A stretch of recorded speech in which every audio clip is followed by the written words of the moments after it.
meni urib ketib qolishiga sal qolgan yugurib piyodalar bilan bog'liq, haydovchilar bilan bog'liq yo'l transport hodisasiga guvoh bo'lganmiz hayotingiz davomida. Rahmat savolingiz uchun. Hayotim davomida yo'l transport vositalariga, hodisalariga guvoh bo'lmaganman, ammo o'zimda bo'lgan. Peshxoddan o'tadigan vaqtimda bitta mashina to'xtagan, undan keyingi mashina to'xtamasdan meni urib ketib qolishiga sal qolgan, yugurib o'tib hayotimdan asrab qolganman.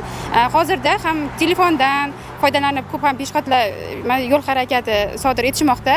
Asosan talabim yo'ldan o'tayotganda piyodalar ham hamda transport vositalari ham e'tiborni kuchaytirib o'tishsa maqsadga muvofiq bo'lardi deb o'ylayman. Mana siz ko'p yo'lda yurasiz, avariya holatlarini guvoh bo'lganmisiz? Yo'ldan o'tib ketayotganda peshxoddan mashina turib ketganini ko'rganman. Ushbu holatda ayb asosan kimda bo'lgan? Ayb asosan kimdaligini bilmadim, lekin mashina yurayotgandi, peshxod ham bor edi, lekin svetofor ham bor edi. Lekin bitta ayol kishi o'tib ketayotgandi, trotuar edi. Mashinaning Islom Spark Matizmi bitta mashina edi, trotuarda. Mana shunday xavfli holatlarni oldini olish maqsadida haydovchilarga, piyodalarga qanday bir ikki og'iz maslahat bera olasiz?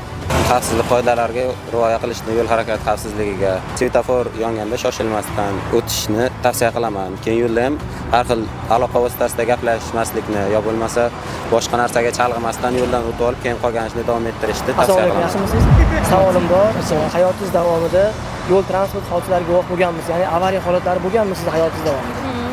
Bugun ham shunaqa voqealar bo'ldi. O'sha ehtiyotkorsizlik natijasida ko'p avariyalarni kuzatyapmiz. Menimcha hamma yo'l harakati qoidalariga amal qilish kerak. Bunda ko'proq o'sha yosh o'smirlar haydovchi guvohnomasisiz ota-onasidan beruxsat mashina haydashning oqibatida yuzaga kelyapti baxtsiz hodisalar. Yoshlarga maslahatim o'sha hatto mana shu guvohnomani olishni ham davlatimiz tomonidan qiyinlashtirishgan sababi ham shu avtohalokatlarni oldini olish. O'ylaymanki, o'sha guvohnomasiz mashina ruliga o'tirmaslik kerak, chunki u yerda butun inson hayoti turibdi, javobgarligi turibdi.